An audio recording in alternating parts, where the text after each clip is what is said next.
we'll be getting started with our pitch contest very shortly. We've got three very nervous young ladies sitting here, anxiously preparing. One's just staring me down, though. She's not nervous at all. I like it. I like it. This is something new for WICERS, and we are super, super excited to bring this, to bear today. This was an idea that our team had, and we realized from last year that one thing that we were probably missing was our young women. And how do we get them engaged, and how do we get them involved sooner rather than later? And certainly a $5,000 prize certainly incentivizes anybody, or it should. I really tried to get in the competition, but I was a little old and my idea was not nearly good enough. So we are waiting for Miss Thea Washington Smith, who's going to kick this off. Any questions anybody has? Comments, jokes, presentations? No. Oh. Excuse me? I would absolutely believe you could invest in the ideas today. I'll serve as their broker. I'll be happy.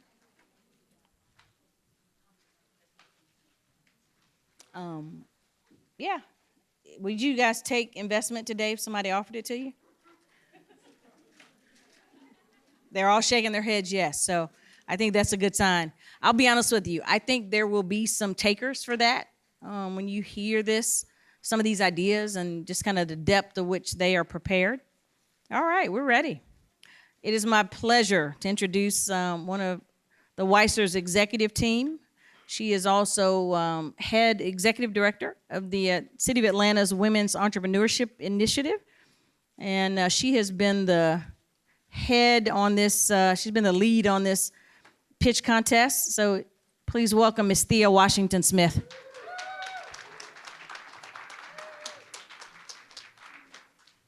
All right, there you go. Thank you, Daphne. Good afternoon, everyone. Oh, you all can do better than this. This is a student pitch competition. $5,000. Good afternoon. That's better. Thank you all so much for being here today. I am so excited about this. This is an inaugural pitch competition that we decided to do this year in the spirit of really recognizing that if we are going to create opportunities for women in fields like science and technology and engineering to really have an opportunity, a fair shot at creating the problem-solving and innovative solutions that we need in the city of Atlanta as we think about our smart city goals, we have to engage our young minds with forward-thinking, bold ideas. And so we thought a great way to do that would be to invite young women at the college level to present their ideas, their concepts, to how do we continue on the path towards making Atlanta a smart city? What do we need to do as we think about transportation, improving access to technology resources for underserved communities, mobility, other issues that are affecting us, energy conservation, water issues. We just had a great panel with Commissioner McCrenna on water and how we are really the true investors in making our water system work. And so you all are really in for a treat today because what we did was stood up an application process, a competition that required an application for students to apply and give us their ideas, give us their thoughts, give us their bold solutions to some of these issues the city is facing. And so you have the three best and brightest minds with us today from that competition, and they are going to present their ideas. They are going to give you what they think we can start to do, how they can start to get involved in helping Atlanta stay on track. And what I think you'll find as you're hearing these young women speak, that these are all ideas that are smart, they are timely, they are responsive, they could be implemented right now and really make a difference in our community. And so without further ado, we're going to jump right into it. I'm excited to start. I want to go through a few housekeeping rules so you all are familiar with what we're doing. Each student, gets 3 minutes to present her pitch, followed by a 2-minute Q&A with our judges. And in a second, I'm going to let them introduce themselves so you know who they are. And we're going to choose who has the best idea towards helping Atlanta on its track. Now, in order to find out, though this is in following along with our theme here, in order to find out who that winner is, you will need to be present tomorrow, hopefully, for the luncheon. That is when we will make the announcement. Oh, I know, cue the awe.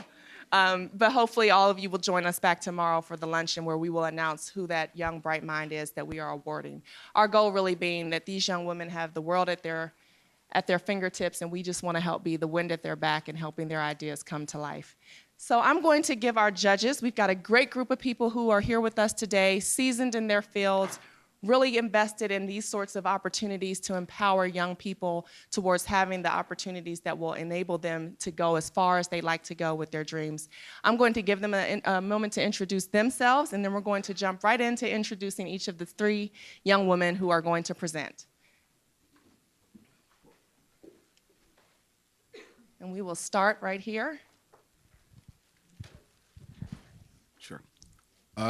Good afternoon. My name is Kent Spencer. I'm with Invest Atlanta. We're the official economic development authority for the city of Atlanta, and my role is to work with existing businesses on the ground inside the city limits to ensure that they're prosperous and they stay in the city. Good afternoon. My name is Rita Salas. I'm a principal at the Ukaipa Companies, which is a private equity fund, and we buy, build, and grow small businesses on behalf of ourselves and our investors. Good afternoon. My name is Dwayne Hurd. I am the former largest franchisee of Church's Chicken Restaurants. I at one point owned 100 Church's Chicken Restaurants.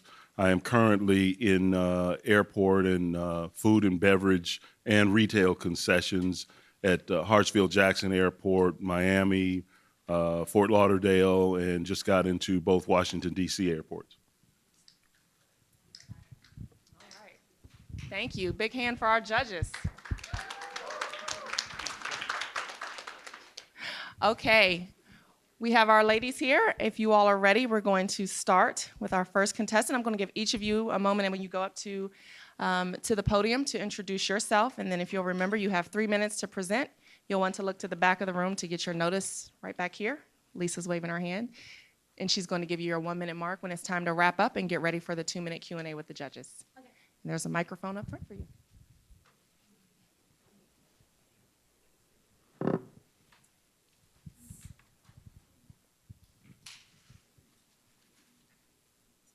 Okay, hi, I'm Ariana Brazier. I go by Ari. I'm a graduating senior English major at Spelman College, and the project that I submitted was, it is a family outreach and enrichment program for homeless communities here in Atlanta. Quick overview, it's a 6 to 8 week program for approximately 30 families. And what makes this program different than any other is that it's on the weekend and it's social justice oriented. So just a second ago, we were talking about having the world at our fingertips, but that's because we've been privileged with the opportunity to see the world and to be made aware of all of the issues that are going on. So in my social justice program, the family would be required to come as a whole because the parents would help plan what would be next for the children. And each week we would focus on the leadership question. So we may talk about environmental sustainability one week and go out and garden. And then the next week we may talk about Black history and innovation. And then the week after that, human and civil rights. Here in Atlanta, homelessness, as I'm sure many of you all know, is a huge issue. And within the last few years, they've closed a number of women and children's shelters. And after working at the shelter on Peachtree and Pine, the Metro Atlanta Task Force for the Homeless, I know for a fact that this is a program that is needed. Sitting in the waiting room and watching families spend idle time and watching children wasting time when they could be doing something more productive told me that everyone has a fight. Everyone has a role in the fight against homelessness. So this program matters for a lot of reasons. One, homeless families that are always in transition, children need a sense of consistency and stability. So a program like this would provide sustainability. It would also help sustain the family.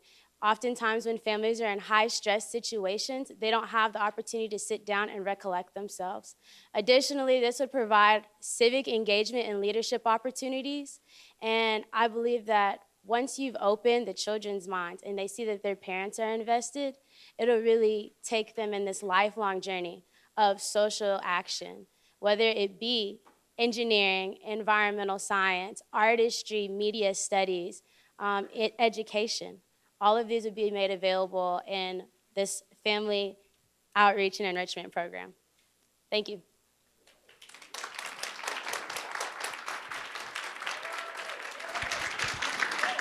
Fantastic. Thank you, Ariana. We'll go to our Q&A with the judges. Any questions for her?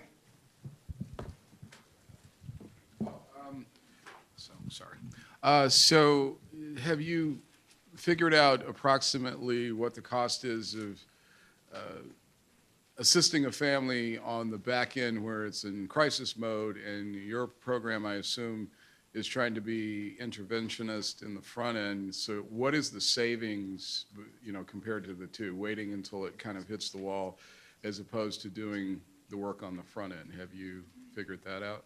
I'm not sure I understand your question. Well, in other words, so socially there's a price tag attached to, dealing with, using social programs to solve this problem. But yours is kind of getting in front of that on some levels. Do you know what the value of your program is in the way dollars are spent, the public dollars and sometimes private foundations, et cetera? How can they either use more of their dollars to do more work or save their dollars so they're not, wasting it on treating crisis situations? I don't have a dollar sign exactly, but with this proposal, I actually have a list of assets that are here in Atlanta that could be channeled to save on costs. I do believe that this would be a cost-efficient program because with the college community here in Atlanta, volunteers are everywhere. We would have the Continuum of Care Network with the homeless, the Social Impact Director that was just established for CAP. There's a number of assets here that would allow us to focus on what we're teaching the children and the families rather than what it's costing us to teach them. Right, but even with that, it's always important to realize that money gets folded up into anything that you do. And so, for any social activities, there's sort of foundations, larger foundations, and bigger not-for-profits are looking for a paying for success model. So if you know what your costs are or what you're saving in the front end, it makes it easier for them to justify doing the program on the back end. That's all. So something to consider. So my question is, do you have a sense of, or how do you select the families for this program? Because since it's a family program and the parents have to be actively engaged, I think homelessness was not created kind of in a vacuum, and there's probably some things within the family that would make it more likely for some families to be more successful in this than others. So how would you go about selecting the families for the program? So I spent the last semester and summer working at the Atlanta Children's Shelter, and the way they take in families would be very similar to the way I would, which is that family has to be staying in a shelter, and the parent has to be working or making some progress towards work, and they have to have, the children would have to have the backing up. The children themselves would have to show a sense of engagement, like this is something they want to do. Working at the Atlanta Children's Shelter, every day the children came with new ideas, with books to read, and that really showed me that we're not giving them enough of an opportunity to lead themselves. So I would like to talk to the children in the families as well as the families, like the parents themselves, in an interview process, much like the Atlanta Children's Shelter does.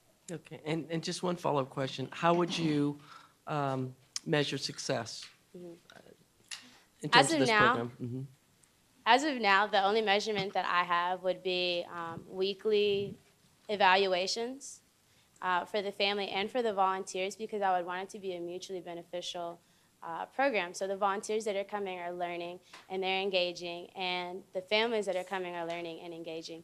So it would be based solely on evaluations at this point, but we would have a graduation program at the end, and ideally we would stay in contact with the families for the next 6 months to the year. Hi, Ari. Uh, Help me understand the link between preparing them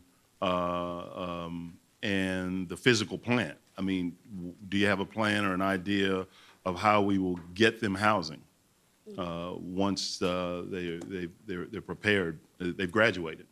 Well, my program isn't focused on getting anyone housing or even moving them out of the shelter. My program is focused on educating, creating solution-oriented thinkers at as young an age as possible, engaging them in issues that they can solve and that are relevant to them.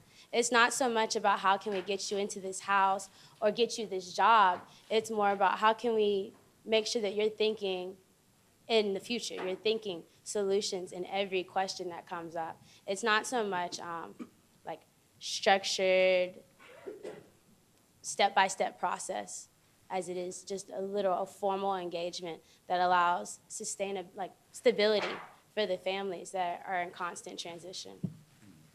Thank you.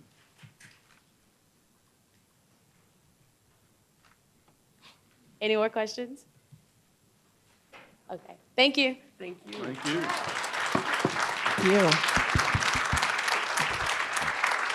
Thank you, Ari. All right, next pitch competitor, if you will.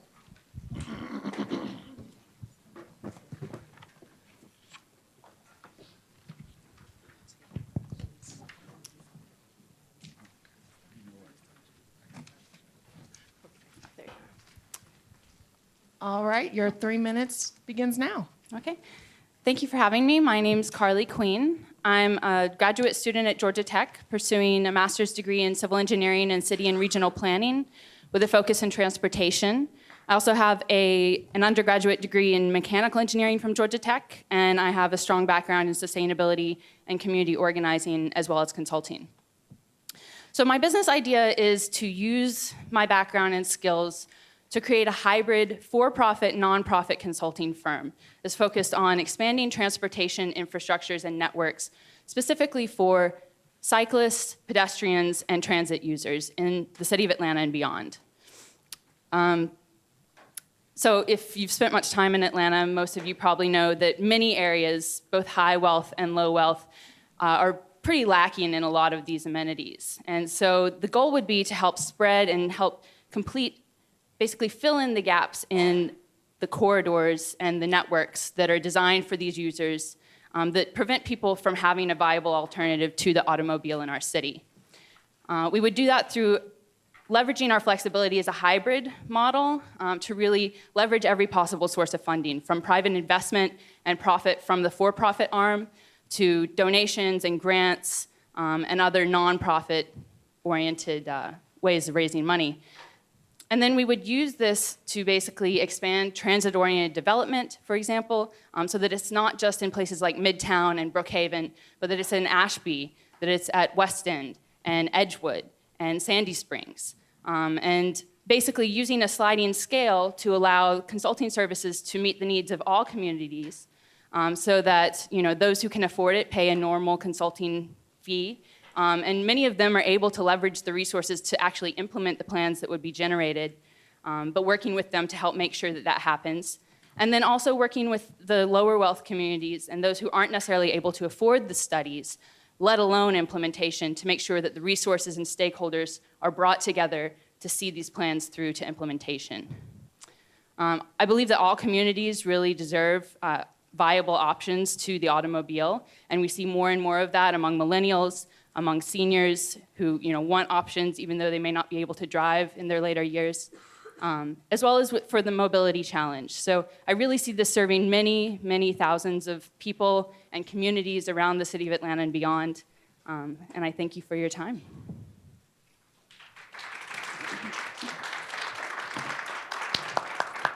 Questions from our judges? So I'm a little trying to figure out the for-profit, not-for-profit, because those are vastly different Yes. undertakings. Let's focus on the for-profit. What is your model for that? I think I would probably want to incorporate as a B corporation, which is called a benefit corporation with a social and environmental justice mindset. So, and then is part of this, how is this woven into a couple of things? If you're using that model, then how much of the triple bottom line concept have you incorporated into this? And also, on the senior side, is there a function for aging in place that you're considering in the model in providing transportation alternatives? Absolutely. I would see the role of this organization as filling a lot of the kind of low-hanging fruit when it comes to last mile connectivity, and it would, enable expansion of, for example, our ADA compliant infrastructure to allow anyone, no matter what their mobility challenges may be, to have mobility throughout the city of Atlanta. I really think that, sorry, to answer the first part of your question, yes, I think that the triple bottom line is completely the foundation of this organization. I would seek to be economically, environmentally, and socially sustainable in a variety of ways, including by implementing transit solutions that are truly world-class, sustainable, completely ADA, and also run off of clean energy, for example, and that they're well distributed throughout the metro area where they really can do the most good. So it sounds like there's a huge need for it. How do you select projects? Well, so I have a pretty strong background in GIS analysis and data analysis, and I'm very familiar with Atlanta, having lived here about 12 years now, and just I know it like the back of my hand at this point. I really think that there are some critical places where the network is broken, and if we could bridge those gaps, that would be the way to really create a complete network for everyone, no matter where you live. You mentioned GIS analysis? Yes. I'm sorry. Geographic information systems. So this is a technology that we use for mapping, for spatial analysis, and it's a very powerful tool that allows, for example, I did a project during my graduate studies that looked at pedestrian gaps in the metro Atlanta area. And I mean, it is just huge. Outside of Midtown and some of the most urban parts of our city, pedestrian gaps are everywhere. The whole city is a pedestrian gap. And these are places like the airport, where if you want to walk to the airport, how do you do that? You can't. These are places like the Chattahoochee River and the rail corridors that have, that are the reason this city is here. These are places like the highway, the downtown connector that divides our city up. So by finding ways to bridge the gap over these barriers, I think that we can really begin to rebuild our grid and our network. What have you found the level of interest or opportunity to be with the state, county, and city governments to support this? I think that there would be tremendous opportunities to not only partner with government entities, but businesses through community improvement districts, community organizations.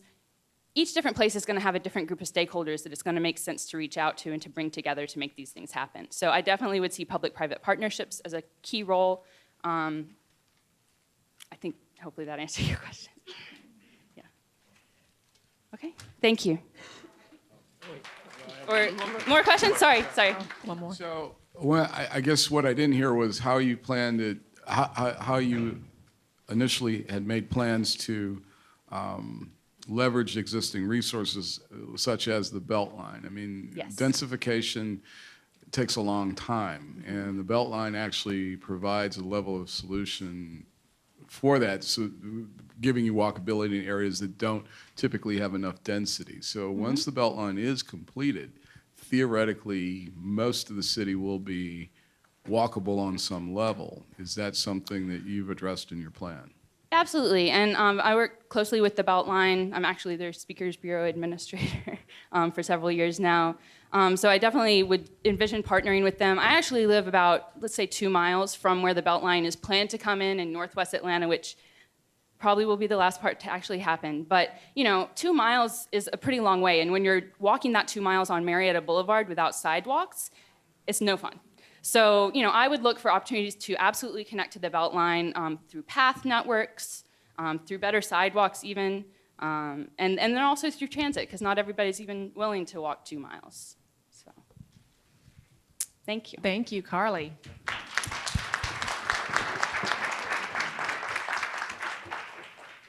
All right, we have one more, our last one. Microphone is there for you.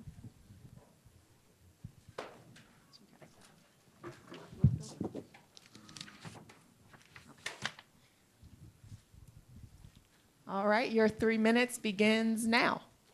Okay, so before I introduce myself, I would like to ask you all to imagine with me the residents who encompass the Vine City and the historic West End community. These residents, they share commonalities when it comes to the environmental issues taking place in Atlanta. One, these residents face challenges with degrading stormwater infrastructure. And two, these residents are actually dealing with increased flooding, being that they're at the lower elevation on the Atlanta watershed map.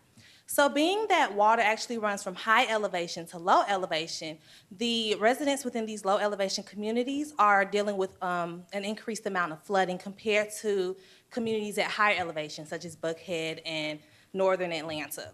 So the question I would like to actually ask today is, what are some better solutions that we can find to help those in lower elevation communities? So hello, my name is Tamara Spikes, and I am a junior environmental science major at Spelman College. Today I would actually like to pitch my SMART solution on the promotion and implementation of green infrastructure throughout these lower elevation communities. The target consumer for my SMART solution will actually be the residents mentioned in Vine City as well as the historic West End. So by collaborating with many Atlanta organizations, such as the West Atlanta Watershed Alliance, as well as Eco Action, I will actually propose to implement green infrastructure throughout these communities. So many people ask, well, what is green infrastructure? Well, green infrastructure is actually a cost-effective water management approach that mimics as well as restores the natural water cycle through the implementation of flood protection. Examples of green infrastructure actually includes bioretention areas, porous pavements, as well as green roofs. So by collaborating with these organizations, I actually plan to propose several grants to many environmental organizations, including the Environmental Protection Agency, as well as the National Oceanic and Atmospheric Association. So I will actually utilize this funding to propose implementation within the communities for green infrastructure. And I will also actually take my research known to many environmental consulting firms throughout the Atlanta area to better show them what's taking place in these low elevation communities. So by considering my SMART solution, we will actually be able to minimize as well as reduce the level of flooding in these communities.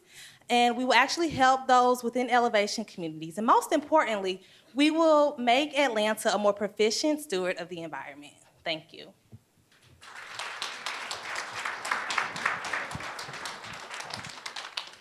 So you're talking about the Proctor Creek watershed area? More specifically, yes, Okay.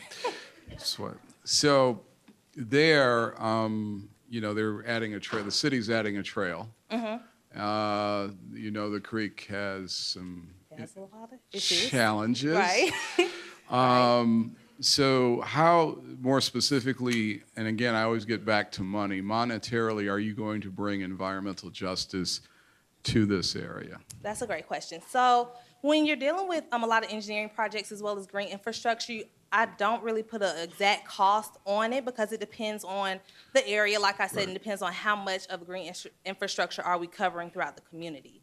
So there's a numerous amount that we can actually focus on. So it depends on if you want to do a green roof on certain housing developments within the city, or if you want to do bioretention areas. But like I said, again, it's actually a cost-effective plan. So that's why I plan to work with many environmental consulting firms so they too would help me to figure out more of the cost analysis. So what you see is the value of what your research plugging into environmental consulting firms who ultimately will plug into developers who will actually build the stuff that you need. Is that what you're trying to say? Yes, sir. So although I'm not on the design aspect, I do have a lot of scientific research when it comes to Proctor Creek and as well as flooding issues. So I do plan to go to them for more set guidance on how we can implement green infrastructure in these communities. But I also plan to, like I said, propose different grants to many environmental agencies because I feel like we could actually get funding for this proposal. So you have active relationships with EPA and Georgia EPD? Well, I do know, I do have several mentors at Spelman College who Okay. are within the environmental science department.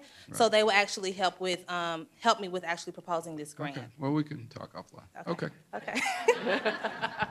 So I'm not familiar with any of the areas at all, but you Okay. did mention that this would help the higher elevation levels as well, where it doesn't seem there would be a problem. Could you explain how that's helpful to them as well? Well, so the way water runs, so say if you have a high level of precipitation, of course, you'll have stormwater runoff. So stormwater runoff, it actually runs from high elevations to low elevations. So although the higher elevations may be prone to an amount of flooding, it doesn't compare to those communities in lower elevations because the water is actually running down, so it's an increased amount of flooding taking place.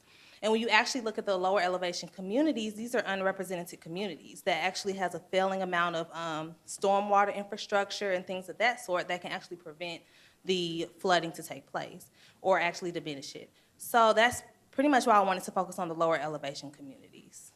Yes. That answers the question? Okay.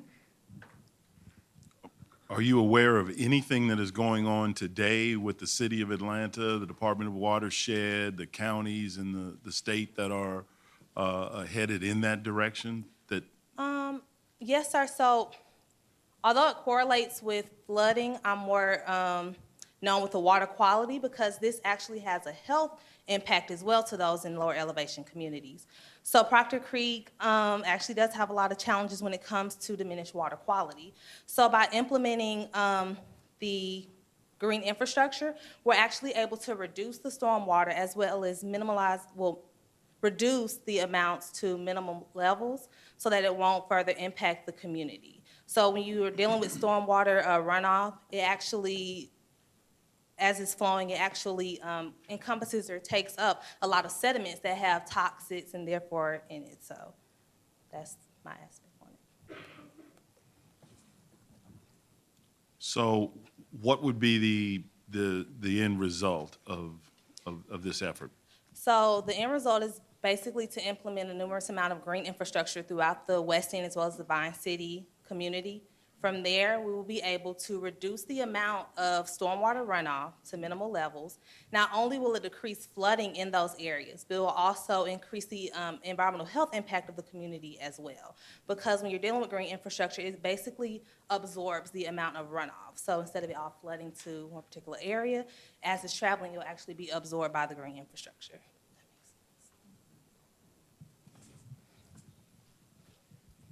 So, assuming you got the grant, what would that be used for? So the grant will actually be used for, of course, the implementation of green infrastructure. Like I said, because there are numerous different types of infrastructure, I would love to work with the numerous environmental consulting firms, more specifically the Atlanta Environmental Management Consulting Firm.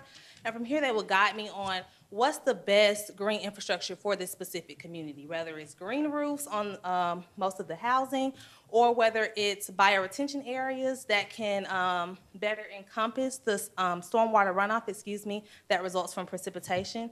So I would pretty much use the funding as well as the investments for construction purposes when it comes to working with consulting firms, and then from there, I will actually implement the green infrastructure. So you'd be working on a demonstration project because $5,000 Pretty isn't much. going to do very much at all. Okay. 5,000 isn't going to, build a project out. It'll be a demo. Well, initially it will be a demo, but we're looking to further out this, Yeah. This project. But however, there are other communities that are facing these issues. Sure. It's not just Vine City and the historic West End. So 5,000 will actually help me to implement this infrastructure in other communities at the lower elevation, whether it's College Park, East Point, things of that sort. Okay.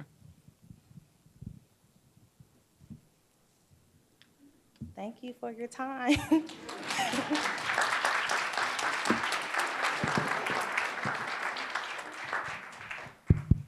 All right, thank you, ladies, very much for your presentations, and judges for your thoughtful and insightful questions. So that wraps up the pitch competition. As I mentioned, if you want to find out who wins, you have to be here tomorrow at lunch. Lunch starts at 1.